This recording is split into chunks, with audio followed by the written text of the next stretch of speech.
கோடி ரூபாய் சொத்துக்களும் ஆண்டுக்கு கோடி கோடியாய் வருவாய் ஈட்டும் பெரிய நிறுவனங்களும் கோவை மாநகராட்சிக்கு பல கோடி ரூபாய் வரி பாக்கி வைத்துள்ளனர்.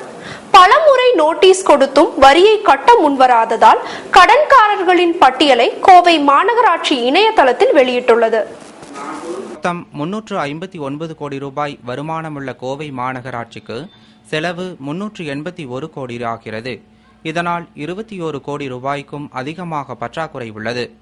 ஆனால் பல நூறு கோடி ரூபாய் சொத்துக்களும் ஆண்டுக்கு பல கோடி வருமானமும் கொண்ட பல பெரிய நிறுவனங்களும் தொழிலதிபர்களும் பல கோடி ரூபாய் அளவுக்கு வரி பாக்கி வைத்திருப்பது இந்த நகரின் எதிர்கால வளர்ச்சியை கேள்விக்குறியாக்கியுள்ளது. கோவை மாநகராட்சிக்கு சொந்தமான பல ஆயிரம் வாடகை கடைகளில் 2530 கடைகளைச் சேர்ந்தவர்கள் கடந்த பல ஆண்டுகளாக வாடகை செலுத்தாமல் இழுத்தடித்து வருகின்றனர். இந்த வாடகை பாக்கி பட்டியலை பார்த்து வசூல் செய்ய வேண்டிய பல அதிகாரிகளும் அவ்வப்போது சென்று கடைக்காரர்கள் கொடுப்பதை வாங்கிக் கொண்டு வாடகையை வசூலிக்காமல் காலம் கடத்தி வரும் நிலைதான் உள்ளது.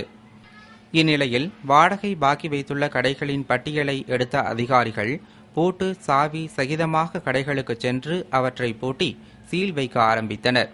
அவற்றை மறு ஏலம் விடவும் ஏற்பாடு செய்தனர்.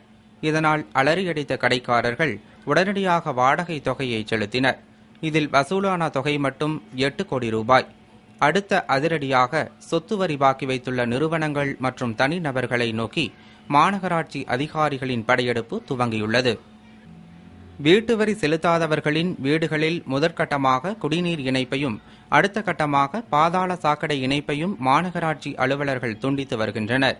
என்றும் பல ஆண்டுகளாக கோடிக்கணக்கில் பாக்கி வைத்தவர்கள் பட்டியலை கோவை மாநகராட்சி நிர்வாகத்தின் இணையதளத்தில் மாநகராட்சி நிர்வாகம் வெளியிட்டுள்ளது.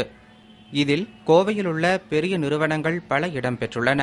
சாதாரண அப்பாவி மக்களின் வீடுகளில் வரி பாக்கிக்காக குடிநீர் இணைப்பு துண்டிப்பு, ஜப்தி போன்ற நடவடிக்கைகளை மேற்கொள்ளும் மாநகராட்சி நிர்வாகம் இந்த நிறுவனங்களின் மீது என்ன நடவடிக்கை எடுக்கப் போகிறது என்பதை மக்கள் உன்னிப்பாய் கவனித்து வருகின்றனர்.